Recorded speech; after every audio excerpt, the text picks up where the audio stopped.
야고보서 3장 13절에서 18절에 있는 말씀을 우리 다 착독하십니다. 너희 중에 지혜와 총명이 있는 자가 누구냐? 그는 선행으로 말미암아 지혜의 온유함으로 그 행함을 보일지니라. 그러나 너희 마음속에 독한 시기와 다툼이 있으면 사랑하지 말라. 진리를 거슬러 거짓 말하지 말라. 이러한 지혜는 위로부터 내려온 것이 아니요 땅의 것이요 정욕의 것이요 귀신의 것이니 시기와 다툼이 있는 곳에는 혼란과 모든 악한 일이 있습니다. 오직 위로부터 난 지혜는 첫째 성결하고 다음에 화평하고 반영하고 양순하며 긍휼과 선한 열매가 가득하고 현경과 거짓이 없나니 화평하게 하는 자들은 화평으로 심어 의의 열매를 거두느니라. 아멘. 기도합니다. 은혜로우신 하나님 감사드립니다. 하나님 정말로 선포되는 하나님의 귀한 말씀이 우리 성도님들에게 큰 위로가 되게 도와주시고 아버지 하나님 영적으로 성장할 수 있는 하나님 주님께서 원하시는 그 영적인 푯대를 향해 달려갈 수 있는 아버지 하나님 근거가 될 수 있도록 힘이 될 수 있도록 축복하여 주시옵소서. 부족한 종의 입술을 붙잡아 주시고 하나님의 권세를 허락하여 주셔서 아버지 하나님 귀한 말씀을 잘 선포할 수 있도록 도와주시며 모든 어둠의 세력을 물리쳐 주시옵소서. 감사하며 예수님의 이름으로 기도드립니다. 아멘. 아멘. 사도 바울은 당대에 유명했던 바리새인이며 율법학자인 가말리엘의 제자였습니다. 그 영향으로 사도 바울은 율법에 대해 정통했고 율법을 철저히 지켰던 바리새인 중에 바리새인이었습니다. 그는 얼마 전에 하나님의 아들이라고 사칭하여 십자가에 못 박혀 죽은 예수를 따르던 스데반 집사가 돌에 맞아 죽는 것을 보고 당연하게 여겼을 뿐 아니라 그 스데반 집사에게 돌을 던지기 위해서 사람들이 자신의 옷을 벗어 놓은 그 옷을 지켜주었습니다. 그리고 하나님의 아들이라고 사칭한 예수를 믿는 그리스도인들을 하나님을 모독한 죄로 잡아 예루살렘으로 끌고 오는 일에 열심을 다했습니다. 그날도 다메섹에 있는 그리스도인들을 잡으러 가던 길이었습니다. 다메섹에 다다랐을 때 갑자기 하늘로부터 강렬한 빛이 그를 둘렀습니다. 그리고 그 속에서 사울아 사울아 내가 어찌하여 나를 박해하느냐라는 주님의 음성이 들려왔습니다. 너무나도 놀란 바울이 주여 누구시니까? 라고 묻자 나는 내가 박해하는 예수라 라고 대답하셨습니다. 예수가 하나님의 아들이라고 사칭하며 다녔던 사이비 교주가 아니라 진짜 하나님의 아들이셨던 것입니다. 이후 사도 바울은 주님을 제대로 알기 위해 주님의 제자들이 머물고 있는 예루살렘으로 가지 않았습니다. 오히려 아라비아로 내려가서 3년 동안 머물면서 자신이 그동안 가말리엘에게서 배웠던 그 모든 율법과 그리고 자신에게 빛 가운데 나타난 예수 그리스도에 대해서 연구하기 시작했습니다. 물론 성령께서 그에게 지혜를 주셔서 놀라운 깨달음을 주셨죠. 그래서 구약 성경에서 예언하고 있는 메시아가 바로 예수 그리스도이신 것을 알게 했습니다. 즉 모든 구약 성경이 실체인 예수 그리스도를 증거하는 그림자였다는 사실을 알게 된 것입니다. 이런 깨달음이 있었기에 그는 로마서를 비롯해서 몇몇 서신서에서 구약 성경을 인용하며 정말 복음의 진수를 기록할 수 있었던 것입니다. 그래서 우리는 로마서를 성경 중에 성경이다, 성경 속의 다이아몬드다 라고 칭하기도 합니다. 또한 사도 바울은 주님의 은혜로 셋째 하늘에도 갔다 왔습니다. 그는 자신이 너무 신령하게 보일까봐 마치 셋째 하늘에 이끌려 가는 자를 아는 것처럼 표현했지만 실제적으로 그 자신이 다녀온 것입니다. 너도 나도 영적으로 신령하게 보이려고 하는 그런 상황 속에서 참 대조적인 표현이 아닐 수가 없지요. 그는 거기서 말로 표현할 수 없는 말들을 들었다라고 했습니다. 셋째 하늘이 어떤 곳인가를 직접 목격했을 뿐만 아니라 그곳에서 놀라운 말씀까지 들었던 것이죠. 그 말씀이 어떤 내용인지에 대해서는 알려주지 않았습니다. 아마 자신을 너무 신령하게 여길까봐 그것을 알려주지 않았거나 아니면 그 놀라운 말이 무슨 뜻인지 몰랐을 수도 있습니다.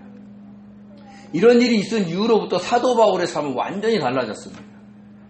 가말리엘의 제자로서 바리새인 중에 바리새인이었던 정체성까지 배설물로 여겼습니다. 즉 그가 그동안 그렇게 소중하게 여겼던 모든 것들을 무가치한 것으로 여긴 것입니다. 그리고 날마다 예수 그리스도를 알아가는 것으로 기뻐했습니다. 그래서 남은 생애를 각 지역을 돌아다니면서 복음을 전하는 전도사로 산 것입니다.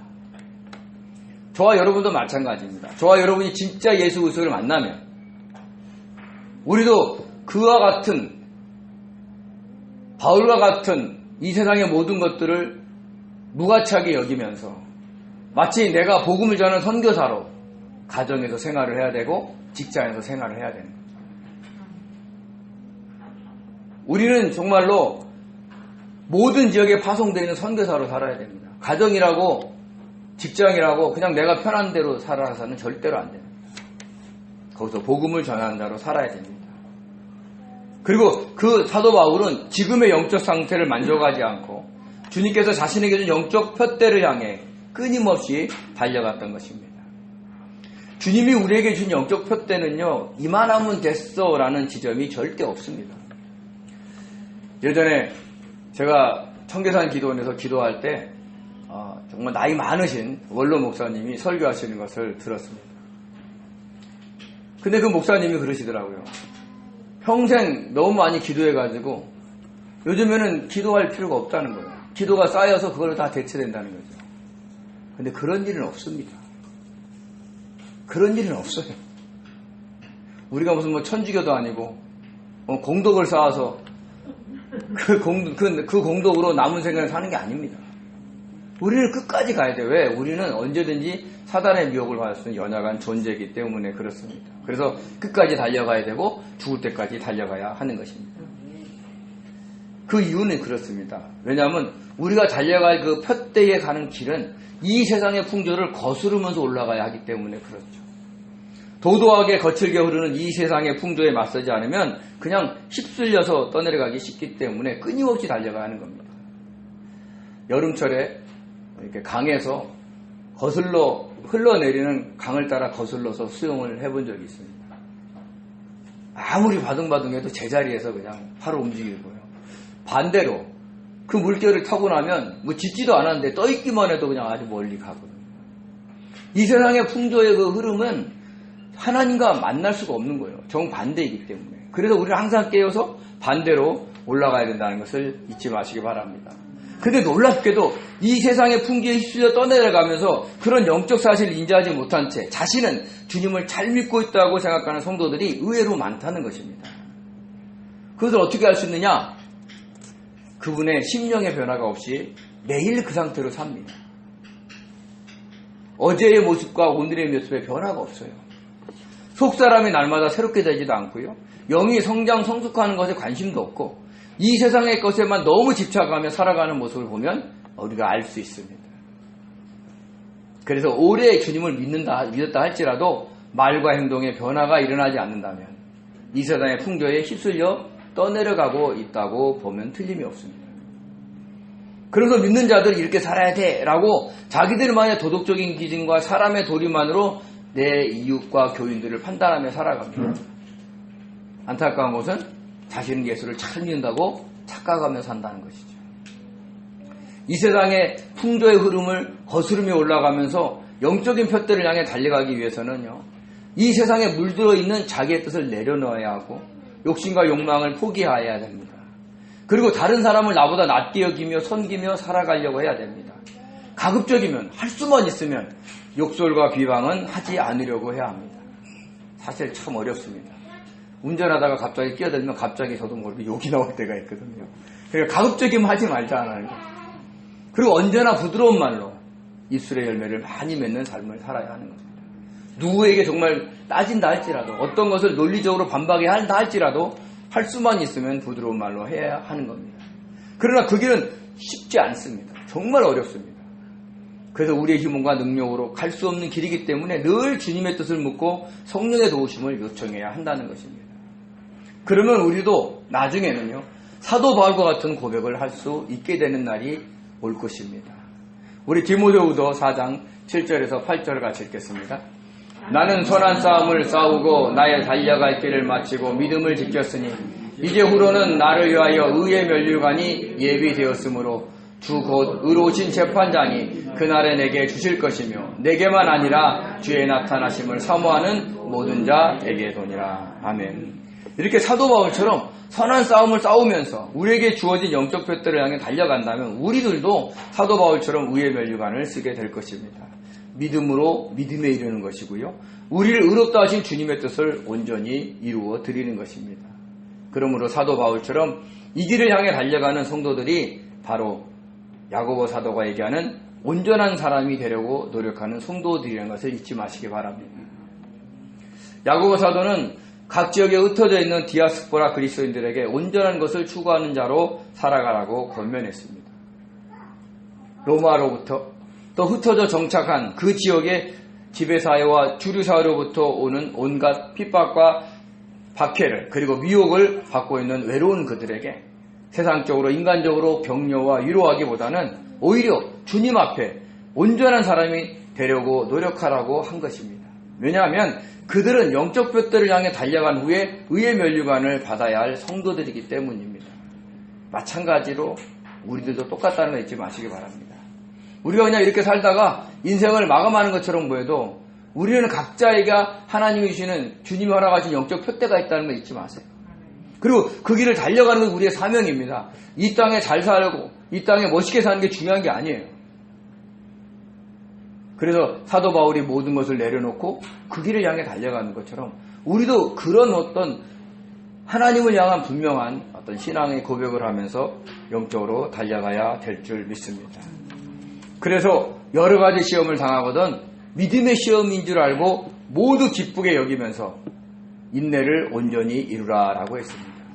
그래야 주님 앞에서 온전하고 구비하여 조금도 부족함이 없는 자로 서게 된다는 것이죠. 여기서 온전하고의 헬라어 텔레이오스는요, 완전한, 완성한 이란 뜻이 있습니다. 즉, 각 시험에 대한 인내를 완성하여 주님 앞에 완전한 자로 서라 하는 것입니다. 그러니까 저와 여러분에게 오는 세상적인 문제들은요, 결코 우리를 미워해서 주시는 게 아니에요. 하나님이, 주님이 우리를 완전한 자로 만들어 가시는 과정이라는 거죠. 그래서 기뻐해야 되고, 그리고 참고 견디면서 온전히 이루어야 된다라는 얘기를 하고 있는 겁니다. 그렇지만 그 시험이 만만치 않습니다. 그래도 각 시험에 대해서 인내를 온전히 이룰 수 있는 지혜가 부족할 때 모든 것을 후히 주시고 꾸짖지 아니하시는 하나님께 구하라라고 했습니다. 그럼 반드시 주실 것이라는 거예요. 구하지 않기 때문에 안 주는 거예요. 구하면 주세요. 또 욕심으로 인해서 시험 당하는 것을 알았을 때는 그 욕심에 속지 말고 내려놓으면 온갖 좋은 은사와 온전한 선물이 위로부터 빛들의 아버지께로부터 내려온다라고 했습니다. 왜냐하면 하나님께서 자기의 뜻을 따라 첫 열매가 되게 하라고 진리의 말씀으로 저와 여러분을 낳으셨기 때문에 그렇습니다. 그러기에 우리의 심령 안에서 진리의 말씀이 심겨져 있으므로 그것을 온유함으로 순종하면 시험에 대한 인내를 이룰 뿐만 아니라 욕심으로 인한 죄에서 벗어날 수 있다라는 영적인 진리를 야고보 사도가 알려주고 있는 거죠. 그렇게 되면 우리에게 필요한 것들 하나님 주신다는 거예요. 물론 우리가 막 원하는 대로 우리가 생각하는 대로 풍성히 주지는 않으실지 몰라요. 그러나 우리가 살아가는 데는 부족하지 않도록 우리가 감사만 하면 풍족히 누릴 수 있을 정도로 주신다는 것을 잊지 마시기 바랍니다. 진리의 말씀은 진리이신 예수 그리스도를 의미합니다. 그 예수님이 어떤 율법사의 질문의 답으로 구약의 모든 율법을 요약하셨는데 그것이 바로 하나님과 이웃을 사랑하라라는 것입니다. 그것은 최고의 법으로서 우리들을 영적으로 자유롭게 하는 온전한 율법이다라고 했습니다. 그러니까 그 하나님을 사랑하고 이웃을 사랑할 때 우리들에게 많은 유익이 온다라는 진리를 알려주고 있는 거죠. 그 이웃에 누가 포함돼요? 가족도 포함되는 겁니다. 그래서 우리가 가족을 대할 때 정말 예의를 갖추고 대하려고 무척 애를 쓰셔야 됩니다. 너무 편하다고 함부로 대하기도 조심해야 되는 거예요. 자칫 잘못하면 하나님께 미움을 받을 수도 있는 겁니다. 그 실례로 아브라함과 기생 라합의 이야기를 했습니다. 이 두 사람은 모두 하나님과 이웃을 사랑했기 때문에 그 말씀에 순종했던 사람들입니다. 아브라함은 아들 이삭을 번제로 바치라는 하나님의 명령에 순종했습니다. 마음에 심겨진 말씀을 온유함으로 받아들인 겁니다. 그래도 결국에는 하나님께 자신의 온전해진 믿음을 증명해 보였을 뿐만 아니라 아들 이삭도 살렸던 것입니다. 하나님과 이웃을 사랑한 것이죠. 기생 라합도요, 애굽에서 이스라엘 백성들을 이끌어내신 하나님에 대한 믿음으로 두 정탐꾼을 숨겨주어서 자신과 가족의 목숨을 구했습니다. 여리고성이 무너질 때 말이죠. 자신의 믿음을 행함으로 증명해 보인 거죠. 이 역시도 하나님과 이웃을 사랑한 겁니다. 이렇게 두 사람은 이웃인 이삭과 가족들을 살린 것입니다. 어떨 때에? 하나님의 말씀에 온전히 순종할 때 말입니다. 이런 행함의 궁극적인 목적은 우리가 주님 앞에서 온전한 사람으로, 텔레이오스한 사람으로 서기 위함입니다. 온전하고 구비하여 조금도 부족함이 없는 자로 서기 위함인 것이죠. 이런 자로 서기 위해서 우리가 행해야 될 가장 중요한 것 중에 하나가 말입니다. 주님께서 우리들에게 많은 물질을 벌어들이는 것으로 서라고 얘기하지 않습니다. 우리가 영적으로 온전하고 구비하여 조금도 부족함이 없는 자로 서라는 거예요. 그래서 모든 사람한테 공평한 조건인 거예요. 돈이 많은 사람도, 돈이 없는 사람도, 권력이 많은 높은 사람도, 권력이 낮은 사람도, 지위가 높은 사람도, 낮은 사람도 다 할 수 있는 거예요. 주님 앞에 어떤 모습으로 내가 서 있다는 것을 늘 살펴보시는 지혜로운 성도 되시기 바랍니다. 그것을 이루기 위해서 가장 중요하다는 것이 말이라는 거죠. 왜냐하면 우리의 말이 우리의 행동을 통제하기 때문에 그렇습니다. 그래서 말에 실수 없는 자가 온전한 사람, 텔레이오스한 사람이다 라고 한 것입니다. 그러나 말에 실수가 없는 사람은 아무도 없습니다. 그래서 야고보 사도가 많이들 선생되지 말라라고 권명하는 거예요. 그러니까 이는 가르치지 말라라는 뜻이 아니라 가르치되 그 가르침에 걸맞는 행동을 하라는 거예요. 또 남을 가르친다고 스스로 자랑히 여기지 말라는 겁니다. 오히려 선행으로 지혜의 온유함을 보이라라고 했던 것입니다. 우리 야고보서 3장 13절을 같이 읽겠습니다. 너희 중에 지혜와 총명이 있는 자가 누구냐? 그는 선행으로 말미암아 지혜의 온유함으로 그 행함을 보일지니라. 아멘. 아멘. 지혜 있는 헬라어 소포스는요, 지혜로운이라는 뜻이 있고, 총명이 있는 헬라어 에피스테모는요, 이해력이 있는, 유식한, 전문적인이라는 뜻이 있습니다. 즉 지혜 있는 자는요, 당시 유대인들에게 했던 말인데 주로 서기관이나 교사나 랍비들을 가리킬 때 사용했던 전문 용어입니다. 총명 있는 자는 특별한 지식이나 훈련을 받은 전문인을 가리킬 때 사용했던 전문 용어이죠. 그러므로 지혜 있는 자와 총명 있는 자는 누구냐? 바로 야고보가 얘기하는 3장 1절에 많이들 선생되려 하는 자들을 지칭하고 있는 겁니다. 그들은 스스로 지혜와 지식이 있다고 자랑하면서 오히려 신앙 공동체 내의 갈등과 분열을 조장하는 말을 했던 것입니다. 내가 이 분야에서는 다 알아. 이 분야에서는 나보다 박사가 없어. 내 말을 들으면 그게 진리야. 이렇게 얘기할 수도 있거든요. 그래서 야고보 사도는 그들을 향해 너희들은 누구냐? 라고 책망하듯이 말하면서 말로만 떠들지 말고 선행을 말미암아 지혜의 온유함으로 그 선행을 본받으라, 보여달라 이렇게 얘기를 하는 겁니다. 그러니까 말로만 많이 한다고 떠들지 말고 아는 만큼 행함으로 보여라 라고 얘기하는 거죠. 어떤 교회 성도님이 이런 말을 했다고 합니다. 우리 목사님의 설교 말씀은 정말 옳고 참 은혜스러운데 목사님은 그 말씀대로 살아가지 않는 것 같아요 라고 말이죠. 제가 이 말을 들었을 때 제가 속으로 주님 저는 어떤가요?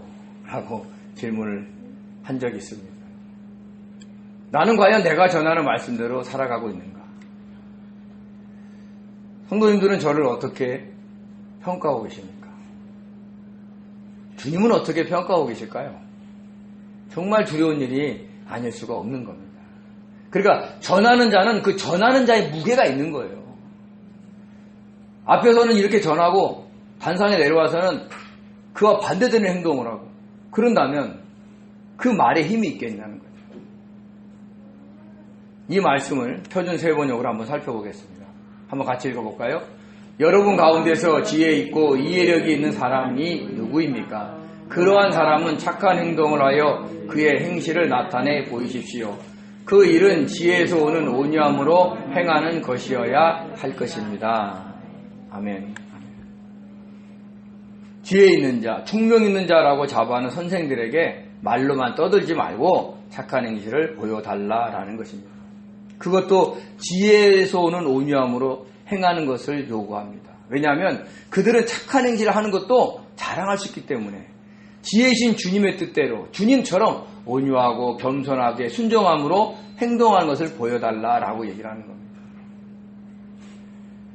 처음에는요, 주님의 은혜로 내가 이렇게 됐습니다 라고 설교하다가 증거하다가 나중에는요, 내가 이렇게 했습니다 라고 바뀌는 경우가 훨씬 많습니다.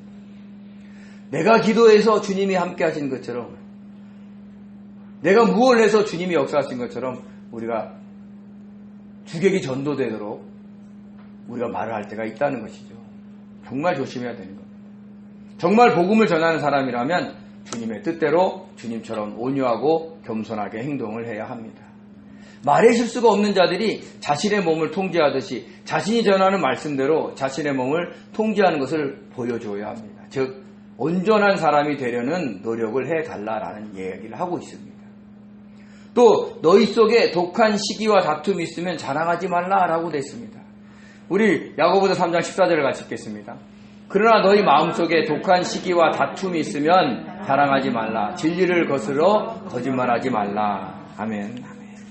독한 시기의 헬라어 젤로스 피크로스는요, 피크로스는 쓴 쓰라리라는 뜻이 있습니다. 이 단어는 야고보서 3장 11절에 샘이 한 구멍에서 어찌 단물과 쓴물을 내겠느냐라고 하면서 그 입술에 대한 조심을 얘기를 했죠. 젤로스에는 열심이라는 뜻이 있는데 이건 좋은 의미로는 열심, 선의의 경쟁, 열정적인 애정이라는 뜻이 있는데 나쁜 의미로는 경쟁, 시기, 다툼, 투기, 악이라는 뜻이 있습니다. 여기서는 나쁜 의미로 썼습니다. 다툼의 헬라어 에리테리아는요, 비열한 본성, 이기주의라는 뜻이 있는데 여기서는요, 이기적인 양망이라는 뜻으로서 자기나 자기 편의 특권과 이익만을 추구하는 태도를 가리키고 있습니다. 자신의 특권과 이윤을 추구하기 때문에 다툼을 일으킬 수밖에 없는 것입니다.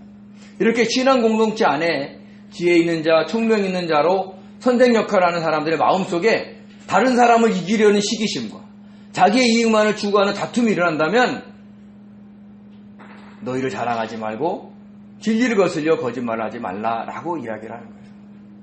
그러니까 늘 자신 마음을 솔직하게 보라는 거예요.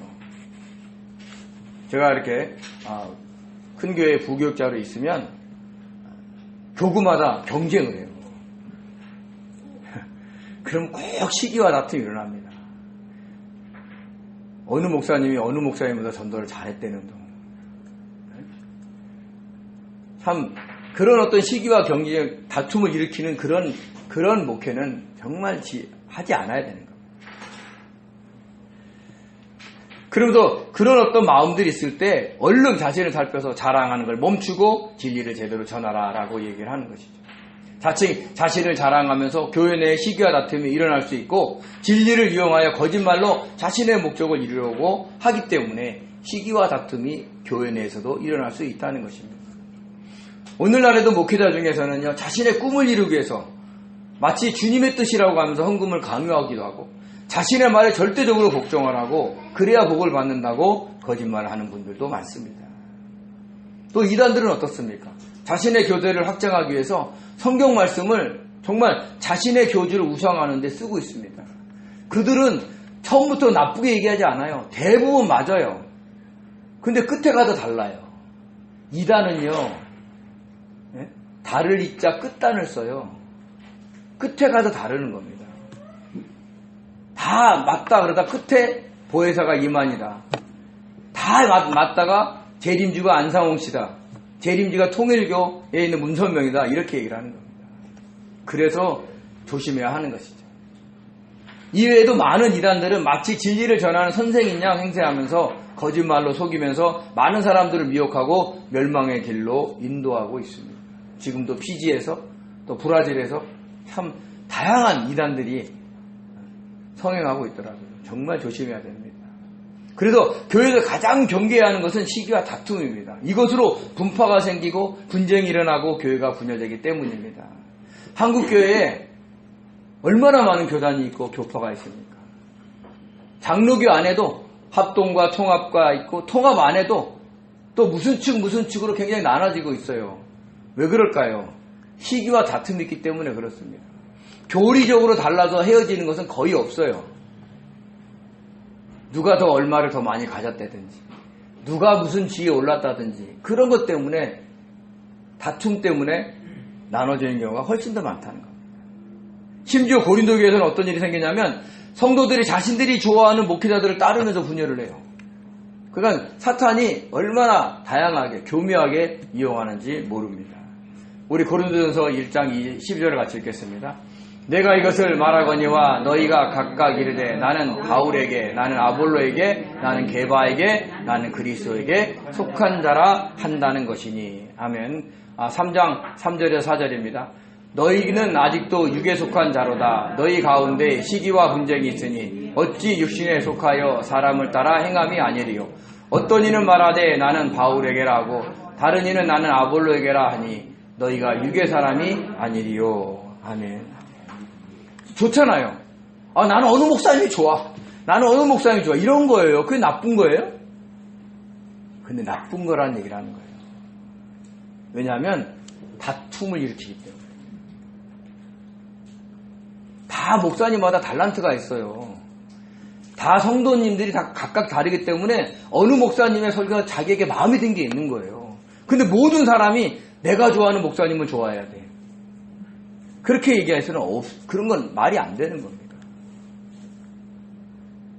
그래서 하나님께서 이 땅에 수많은 교회에 수많은 목회자를 허락하시는 거예요. 다양한 성도들과 거기에서 연합해서 목회하라고.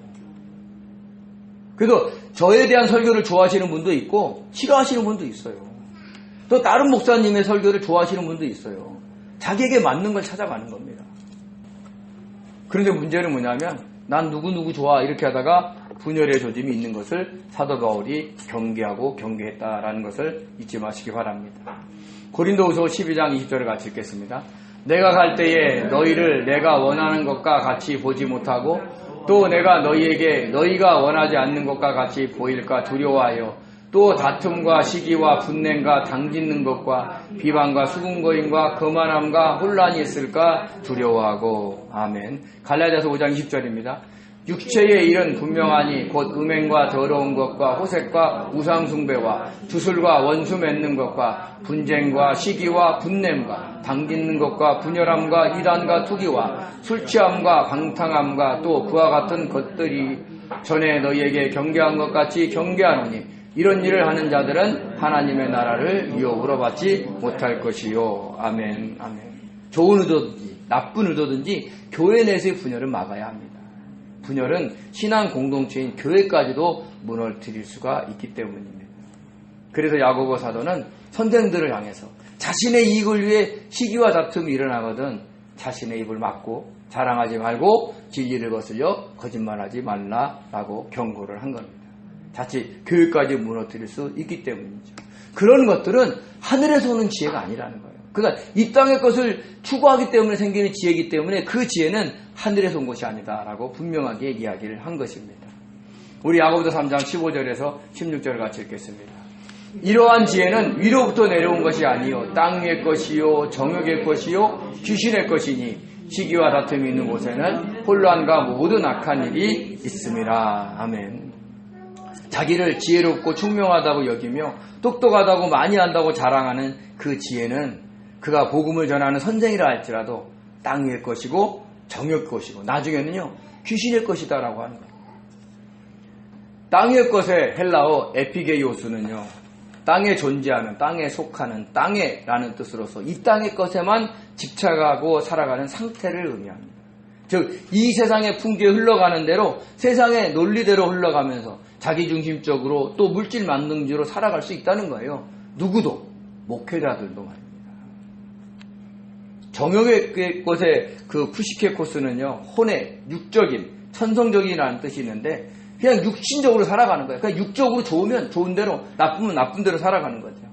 그러니까 주님을 믿어서 우리가 새 사람으로 변화됐는데 그것을 깨닫지 못하고 그냥 옛 성품 그대로, 타고난 성품 성량 그대로 그냥 살아간다라는 것을 의미하고 있는 겁니다. 그러니까 지식은 많아서 막 달변이에요. 근데 행동하는 많은 것들은 육에 속한 사람일 수밖에 없는 경우가 많다는 얘기를 하는 겁니다. 자기 마음에 들면 좋아하고 자기 마음에 들지 않으면 싫어할 뿐 아니라 막 욕하고 화를 내기도 합니다. 영적인 것을 추구하는 모습은 전혀 볼 수가 없는 것이죠. 귀신의 것의 헬라어 다이모니오스는요, 오데스는 귀신 같은 악령을 닮은 이라는 뜻으로서 귀신에 의해 마귀에 의해 마음이 지배된 상태를 의미합니다. 자신이 처한 상황에 대해서 주님의 뜻이 무엇인지도 물어보지 않습니다. 주님이 무엇을 기뻐하는지 아예 생각지도 않습니다. 거기에 아예 관심 자체가 없습니다. 그저 마귀가 조정하는 대로 움직이는 것이죠. 어떨 때는 마음에 들지 않으면 막 발작을 이런 것처럼 소리 지르기도 하고 난리치기도 하는 거예요. 주님을 믿는 성도라도 전혀 저분이 정말 주님 믿는 사람이야 라고 생각이 들 정도로 말이죠. 아무리 훌륭한 목회자라도 아무리 성경을 기가 막히게 가르친다 할지라도 자기를 자랑하며 시기와 다툼을 일으킨다면 그 지혜는 땅의 것이고 정욕의 것이고 귀신의 것이다 라는 걸 얘기하는 겁니다. 그러니까 성경을 전한다고 해서 모두 신령한 게 아닌 거예요. 전하는 자가 어떤 삶을 살아가느냐에 따라서 그것이 육적인 것이고 그것이 영적인 것이라는 것을 우리에게 알라고 얘기를 분명히 해주고 있는 겁니다. 이단들은요, 오직 교인들만을 대상으로 전도합니다. 주님을 섬기는 교회 내에서 시기와 다툼을 일으키게 하고 결국에는 교회 전체를 무너뜨리기도 합니다. 그들이 아무리 성경을 기가 막히게 푼다 할지라도 어떤 사람은 그래요. 교회를 그렇게 오래 다녀도 이런 말씀은 들어본 적이 없다라고 그들을 칭찬합니다. 그러나 결국 그들은 교회를 분열시키고 가정을 파괴하는 그런 자들입니다. 그런 자들의 지혜는요, 땅의 것이고 정욕의 것이고 귀신의 것입니다. 신천지가 그렇고 하나님의 교회가 그런 거예요. 신천지는 가정을 이혼을 조장하고 자녀에게 부모를 떠나라고 얘기하고 이것이 생명의 길이다 얘기하면서 성경 말씀을 교묘하게 이용하는 거예요. 그런 것들에 정말 현혹되지 않는 지혜로운 성도 되시기 바랍니다. 그들이 하늘의 어떤 보화를 얘기한다 할지라도 결국은 땅의 것이고 정욕적인 것이고 그리고 귀신의 것입니다. 얼마 전에 대구에서 10만 명이 수료를 했습니다. 귀신의 것들이죠.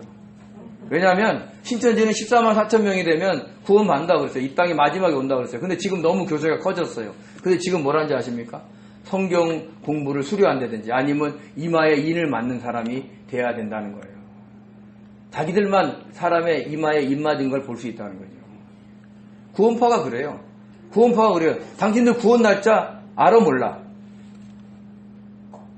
사실 저도 몰라요. 근데 자기들은 안다는 거죠. 그래도 알려주면 당신 구원받았으면 앞으로는 회개할 필요도 없어. 주님께서 너희들의 과거, 현재, 미래의 모든 죄를 용서해줬기 때문에 그냥 멋대로 살아. 그러니까 구원파에 달려가는 거예요. 그거 위로받고. 그러나 분명히 얘기합니다. 하나님이. 각 사람 행한 대로 갚아준다. 성경에 있습니다. 그래서 우리가 조심하면서 살아가야 하는 것입니다. 그러면서 야고보 사도는요, 자신의 말을 잘 다스리고 그래서 자신의 몸을 통제함으로 온전한 사람이 되기를 원하는 자는 위로부터 난 지혜를 받으라라고 얘기를 했습니다. 야고보서 3장 17절을 같이 읽겠습니다. 오직 위로부터 난 지혜는 첫째 성결하고 다음에 화평하고 간용하고 양순하며 긍휼과 선한 열매가 가득하고 편견과 거짓이 없나니. 아멘. 위로부터 난 지혜의 첫 번째가 성결입니다. 성결한의 헬라어 아그노스는요, 순결한, 거룩한이라는 뜻이 있는데 이는 하나님을 경외하는 마음으로 살아가는 지혜로서 이 세상에 풍조하는 구별되게 살아가라라는 뜻이 있습니다. 즉 땅 위의 것에 너무 집착하며 살지 말라는 뜻이죠. 그 다음은 화평입니다. 화평한의 헬라어 에이레니코스는요, 평화로운이라는 뜻을 갖고 있습니다. 우리가 히브리어로 뭐라 그래요? 샬롬이라고 얘기를 하죠. 이거는 자기 주변의 삶을 평화롭게 만들라는 얘기를 하는 거예요. 이렇게 자기 주변을 평화롭게 만들려면 어떻게 됩니까? 네? 자기의 뜻을 너무 강하게 주장하지 않아야 하는 겁니다. 화가 난다고 소리 지르며 주변에 있는 가족과 이웃을 불안하게 만들지 않아야 합니다. 힘들고 어려워도 답답하고 낭망되어도 참고 견디면서 가정과 직장에 평화로운 분위기를 조성하는 것이 위로부터 난 지혜라는 거예요. 우리 김현철 목사님 오면 왠지 불안해. 왠지 초조해. 어떨 때는 머리가 쭈삣쭈삣서 이러면 안 된다는 거예요. 그냥 동네 아저씨처럼, 친한 형제처럼 그렇게 만나야 된다는 거죠.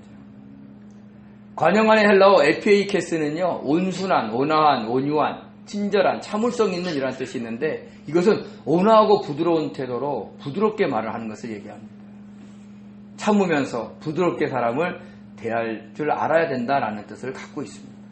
이것이 위로나서 난 지혜입니다. 양순환의 헬라어 유페이테스는요, 순종 잘하는 이라는 뜻이 있습니다. 이는 사람의 말을 잘 들어라 라는 뜻이 아니라 그 말도 포함되겠지만 특별히 주님의 말씀과 뜻에 순종 잘하라 라는 뜻이 있는 겁니다. 그러니까 다른 사람의 말도 들어야 하지만 우선적으로 주님의 말씀에 먼저 순종하는 훈련을 하라 라는 뜻을 갖고 있는 겁니다. 그리고 긍휼과 선한 열매가 가득하다는 것은요, 다른 사람은 불쌍히 여기며 주님이 기뻐하신 열매를 많이 맺는 것입니다. 성령의 열매, 빛의 열매, 의의 열매, 입술의 열매를 많이 맺어드리는 것이 우리가 선한 열매를 가득 채울 수 있는 건데, 그것을 아는 것이 위로부터 난 지혜라는 거예요. 편견과 거짓이 없다고 했는데요, 편견이 없는 이라는 헬라어 아디아 크리토스는요, 불확실하지 않는, 치우치지 않는 이라는 뜻이 있고요, 거짓이 없는 이라는 아누포 크리토스는 거짓 없는, 진정한, 성실한 이라는 뜻이 있습니다.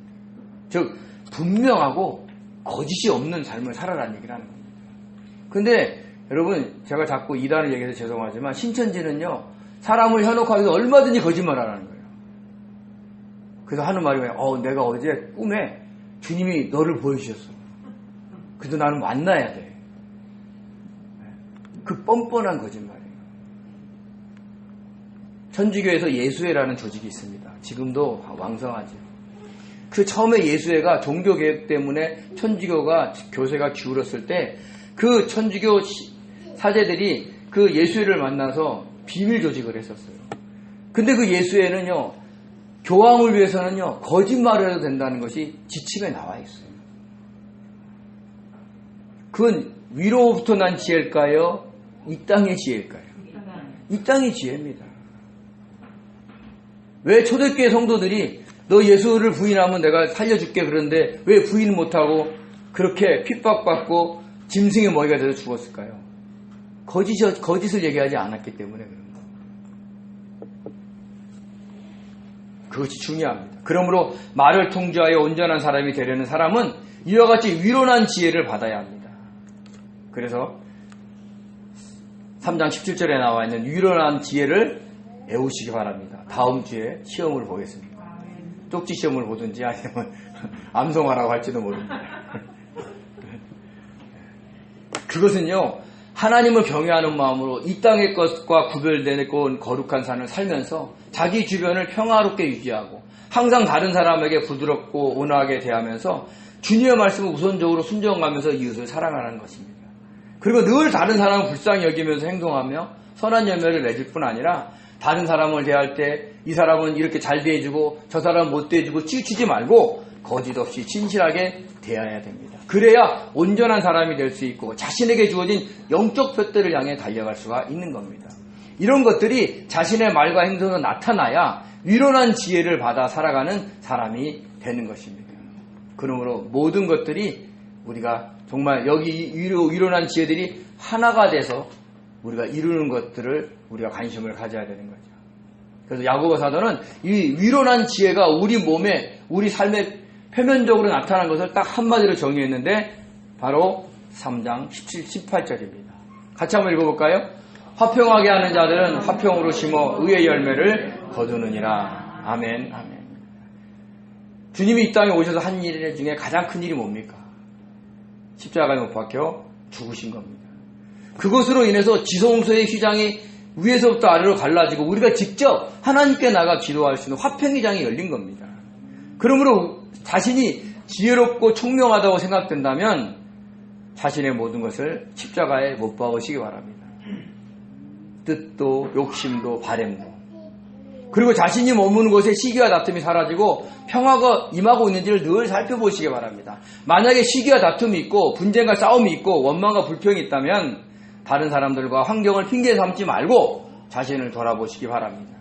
자신이 너무 자기 생각을 주장하진 않는지, 자기의 것을 이루기 위해서 남을 이용하진 않는지, 자신의 자존심과 이익을 추구하지는 않는지 살펴보시기 바랍니다. 그리고 자신의 주변이 항상 평화로운 분위기가 조성되기를 원하시기 바랍니다. 그러기 위해서 가장 먼저 해야 될 게 뭐냐면 우리 자신이 먼저 참아야 하고 손해봐야 하고 자기 생각대로 움직여야 한다는 마음을 내려놓고 욕심과 욕망을 내려놓고 타고난 성품과 성량을 죽여야 합니다. 왜냐하면 우리는 이 땅의 것을 추구하는 게 아니라 사도 바울처럼 주님이 주신 영적 표대를 향해서 이 세상의 풍조를 거스러 올라가는 믿음의 사람들이고 나중에 셋째 하늘에서 주님과 함께 영생 복락을 누려야 될 성도들이기 때문에 그렇습니다. 이 땅의 것이 아닌 위의 것을 추구하며 살아가는 성도들이기 때문에 그렇습니다.